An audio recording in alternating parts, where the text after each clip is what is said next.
തിരുവനന്തപുരം വർക്കലയിൽ ഓടിക്കൊണ്ടിരുന്ന ട്രെയിനിൽ നിന്ന് യുവതിയെ തള്ളിയിട്ടു. കേരള എക്സ്പ്രസിലാണ് അതിക്രമമുണ്ടായത്. ഗുരുതരമായി പരിക്കേറ്റ യുവതിയെ മെഡിക്കൽ കോളേജ് ആശുപത്രിയിലേക്ക് മാറ്റിയിരിക്കുകയാണ്. പ്രതി തിരുവനന്തപുരം പനച്ചമൂട് സ്വദേശി സുരേഷ് കുമാറിനെ റെയിൽവേ പോലീസ് പിടികൂടി. അക്രമി മദ്യപിച്ച് ബഹളമുണ്ടാക്കിയതായി യാത്രക്കാർ പറയുന്നുണ്ട്. പ്രതിയെ തമ്പാനൂർ പോലീസിന് കൈമാറി. സനിസ ശോഭ ചന്ദ്രൻ ചേരുന്നുണ്ട് വിശദാംശങ്ങൾ നൽകാനായി. സനിസ, അതിദാരുണമായി ഞെട്ടിക്കുന്ന സംഭവമാണ് ഉണ്ടായിരിക്കുന്നത്. ഏറ്റവും പുതുതായി ലഭിക്കുന്ന വിവരം എന്താണ്? ആശുപത്രിയിൽ നിന്നൊക്കെ ലഭിക്കുന്ന വിവരം എന്താണ് ഇപ്പോൾ? അല്പസമയം മുൻപാണ് ആംബുലൻസ് ഡ്രൈവർ ഈ യുവതിയെ ഇപ്പോൾ മെഡിക്കൽ കോളേജിൽ എത്തിച്ചിട്ടുണ്ട്. അല്പസമയം മുൻപ് ആംബുലൻസ് ഡ്രൈവർ നമ്മളോട് പ്രതികരിക്കുകയുണ്ടായി. യുവതിയെ ഇത്തരത്തിൽ എത്തിക്കുമ്പോൾ തന്നെ പൂർണ്ണമായി ബോധമില്ലെന്നാണ് ഈ ആംബുലൻസ് ഡ്രൈവർ അടക്കം പറയുന്നത്. ഗുരുതരമായി പരിക്കേറ്റിട്ടുണ്ട്. അത്തരത്തിൽ യുവതിയെ ഇപ്പോഴാണ് മെഡിക്കൽ കോളേജിലേക്ക് മാറ്റിയത്.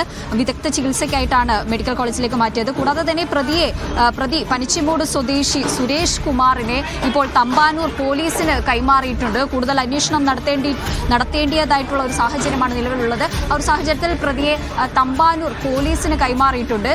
ഇത്തരത്തിൽ ഇന്ന് മണിക്കൂറുകൾക്ക് മുൻപാണ് വർക്കലയിൽ നിന്ന് തിരുവനന്തപുരത്തേക്ക് വരേണ്ട കേരള എക്സ്പ്രസിൽ ആക്രമി ഒരു മദ്യപാനിയായിട്ടുള്ള ഒരാളാണ് ഇത്തരത്തിൽ ഈ ട്രെയിനിൽ നിന്ന് യുവതിയെ ആക്രമിച്ചിരിക്കുന്നത്. യുവതിയെ തള്ളിയിടുകയായിരുന്നെന്ന് കൂടെയുള്ള സുഹൃത്ത് വ്യക്തമാക്കുന്നുണ്ട്. ഈ സുഹൃത്തും ഇപ്പോൾ യുവതിക്കൊപ്പം ഈ മെഡിക്കൽ കോളേജിലേക്ക് കയറിയിട്ടുണ്ട്. യുവതിയുമായിട്ട് ബന്ധപ്പെട്ട യാതൊരു വിവരവും നിലവിൽ ലഭിച്ചിട്ടില്ല. എങ്കിലും ഗുരുതരമായ പരിക്കേറ്റ യുവതിയെ ഇപ്പോൾ മെഡിക്കൽ കോളേജിലേക്ക് പ്രവേശിപ്പിച്ചിരിക്കുകയാണ്. ഈ മണിക്കൂറുകൾക്ക് മുൻപാണ് ഈ ഒരു സംഭവം നടക്കുന്നത്. അപ്പോൾ തന്നെ ഈ സൂചിപ്പിച്ചതുപോലെ തന്നെ യുവതിക്ക് ആശുപത്രിയിൽ എത്തിക്കുമ്പോൾ തന്നെ ബോധമുണ്ടായിരുന്നില്ല എന്നാണ് മനസ്സിലാക്കുന്നത്. ഇപ്പോൾ ആംബുലൻസ് ഡ്രൈവറുടെ പ്രതികരണം ലഭിച്ചിട്ടുണ്ട്. അതിലേക്ക് എന്താ പറയാ, ഒരാൾ തള്ളിയിട്ടതാണ്, ചവിട്ടി തള്ളിയിട്ടതാണ്. അവിടെ നിന്ന് വേറെ മെമ്മോയിൽ പരക്കല റെയിൽവേ സ്റ്റേഷനിൽ കൊണ്ടുവന്നു. അവിടെ നിന്നാണ് ഞാൻ മിഷൻ ഹോസ്പിറ്റലിലേക്ക് കൊണ്ടുവന്നു. അവിടെ നിന്നാണ് ഇൻക്യുബേറ്റർ എല്ലാം ചെയ്ത് വെന്റിലേറ്ററാക്കി ഇവിടെ കൊണ്ടുവന്നു. ബോധാവസ്ഥയിലാണ്. കൂടെ വന്നത് പോലീസുകാരാണ് വന്നത്. ബന്ധുക്കളൊന്നും വന്നിട്ടില്ല. വർക്ക റെയിൽവേ സ്റ്റേഷനിൽ നിന്നാണ് മിഷൻ ഹോസ്പിറ്റലിലോട്ട് കൊണ്ടുപോയത്. ആ സമയത്ത് ബോധമില്ല. തലയ്ക്ക് നല്ല ഇഞ്ചുറി ഉണ്ട്. തലയ്ക്കാണ് കൂടുതൽ ഇഞ്ചുറി. ഇനി സനിസയിലേക്ക് വീണ്ടും പോവുകയാണ്. സനിസ, ആദ്യം മിഷൻ ഹോസ്പിറ്റലിൽ എത്തിക്കുന്നു. പിന്നീട് തലയ്ക്ക് ഗുരുതരമായി പരിക്കേറ്റതിനാൽ യുവതി അബോധാവസ്ഥയിൽ തന്നെയായിരുന്നു ഉണ്ടായിരുന്നത്. ഈ വീണിടത്ത് നിന്ന് ആളുകളെല്ലാം കൂടിയെടുത്ത് മറ്റൊരു ട്രെയിനിലാണ് വർക്കലയിൽ എത്തിച്ചത് എന്നാണ് ആംബുലൻസ് ഡ്രൈവർ പറയുന്നത്. അബോധാവസ്ഥയിലാണ് ഇപ്പോഴും ഉള്ളത്. വെന്റിലേറ്ററിലാണ് എന്നും മനസ്സിലാക്കുന്നു. ആശുപത്രിയിൽ നിന്ന് മറ്റു വിവരങ്ങൾ എന്താണ് നമുക്ക് ലഭിക്കുന്നത്? കൂടെ ഉണ്ടായിരുന്ന യുവതിയെ കണ്ടെത്താൻ കഴിഞ്ഞിട്ടുണ്ടോ? എന്താണ് സംഭവിച്ചത് എന്നതിലൊരു വ്യക്തത ഇതുവരെ വന്നിട്ടില്ല ഈ വിഷയത്തിൽ. അതെ, അത്തരത്തിൽ കൂടെയുണ്ടായിരുന്ന യുവതി ഇപ്പോഴും യുവതിക്ക് ഗുരുതരമായി പരിക്കേറ്റ ഒരു സാഹചര്യത്തിലാണ്. വിദഗ്ധ ചികിത്സയ്ക്ക് ഇപ്പോൾ മെഡിക്കൽ കോളേജിലേക്ക് പ്രവേശിപ്പിച്ചിട്ടുണ്ട്. വെന്റിലേറ്ററിൽ തുടരുകയാണ്. ജീവനു വേണ്ടി പോരാടുന്ന ഒരു സാഹചര്യമാണെന്ന് ആംബുലൻസ് ഡ്രൈവറുടെ പ്രതികരണത്തിൽ നിന്ന് തന്നെ നമുക്ക് മനസ്സിലാക്കാൻ കഴിയുന്നതാണ്. ഇത്തരത്തിൽ വർക്കലയിൽ നിന്ന് അല്പം മാറി അയന്തി എന്ന ഒരു സ്ഥലത്ത് വെച്ചാണ് യുവതിയെ തള്ളിയിടുന്നത്. ഒരു മേൽപ്പാലമുണ്ട്, അതിന് തൊട്ടടുത്തായിട്ടുള്ള അയന്തി എന്ന സ്ഥലത്ത് വെച്ചാണ് യുവതിയെ തള്ളിയിടുന്നത്.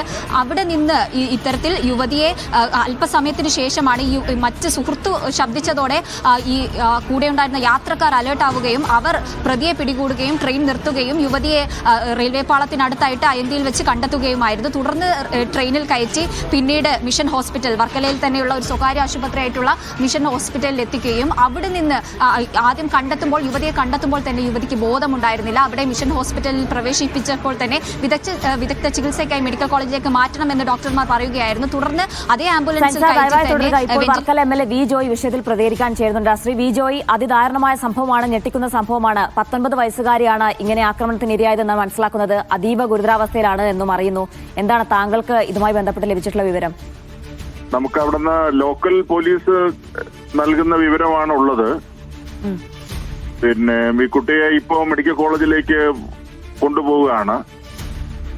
ഇവിടെ പ്രാഥമികമായിട്ടുള്ള ചികിത്സ വർക്കല SN മിഷൻ ഹോസ്പിറ്റലിൽ കൊടുത്തിരുന്നു. പക്ഷേ അവിടെ വെച്ച് ചെയ്യാൻ പറ്റുന്നതല്ല. അതുകൊണ്ട് തന്നെ പെട്ടെന്ന് മെഡിക്കൽ കോളേജിലേക്ക് കൊണ്ടുപോവുകയാണ്. ഇന്റേണൽ ബ്ലീഡിങ് ഉണ്ടെന്നാണ് പ്രാഥമികമായിട്ട് ഹോസ്പിറ്റൽ വൃത്തങ്ങൾ പറയുന്നത്. അതുകൊണ്ടാണ് മെഡിക്കൽ കോളേജിലേക്ക് കൊണ്ടുപോയത്. വളരെ ഗുരുതരമായിട്ടുള്ളൊരു സാഹചര്യമാണിത്. നമ്മൾ പലപ്പോഴും പറയുന്നതാണ്, ട്രെയിനുകളുടെ സുരക്ഷയെ സംബന്ധിച്ചിടത്തോളം എപ്പോഴും നമ്മൾ സംസാരിക്കുന്നതാണ്. വളരെ ഒരു ചെറിയ കുട്ടി, 19 വയസ്സ് മാത്രമേ ഉള്ള ഒരു കുട്ടിയുടെ കാര്യമാണ് ഇങ്ങനെ സംഭവിച്ചിരിക്കുന്നത്. അപ്പൊ അത് വളരെ സീരിയസ് ആയിട്ട് നമ്മൾ കാണേണ്ടുന്ന ഒരു കാര്യമാണ്. റെയിൽവേ പോലീസ് ഇക്കാര്യത്തില് അവരുടെ ഭാഗത്തുനിന്ന് അക്ഷന്തവ്യമായിട്ടുള്ള തെറ്റാണ് സംഭവിച്ചിരിക്കുന്നത്. ഇത് ആവർത്തിച്ചുകൊണ്ടിരിക്കുകയാണ്. അതാണ് മറ്റൊരു കാര്യം എന്ന് പറയുന്നത്. ഒരു സംഭവം ഉണ്ടാവും, കുറച്ചു ദിവസം അവർ അലർട്ടാവും, അത് കഴിയുമ്പോൾ വീണ്ടും ഇവർ ലൂസാവും. അതങ്ങനെ ഒരു വൈകുന്നേരം കഴിഞ്ഞാൽ ട്രെയിനുകളിൽ അതീവ ശ്രദ്ധ ഉണ്ടാകണം റെയിൽവേ പോലീസിനെ സംബന്ധിച്ചിടത്തോളം. റെയിൽവേ അധികാരികൾ ഇക്കാര്യത്തിൽ മൗനം വെടിഞ്ഞ് കൃത്യമായിട്ട് ഈ കാര്യത്തിൽ ഇടപെടാൻ വേണ്ടിയിട്ട് തയ്യാറാകണം.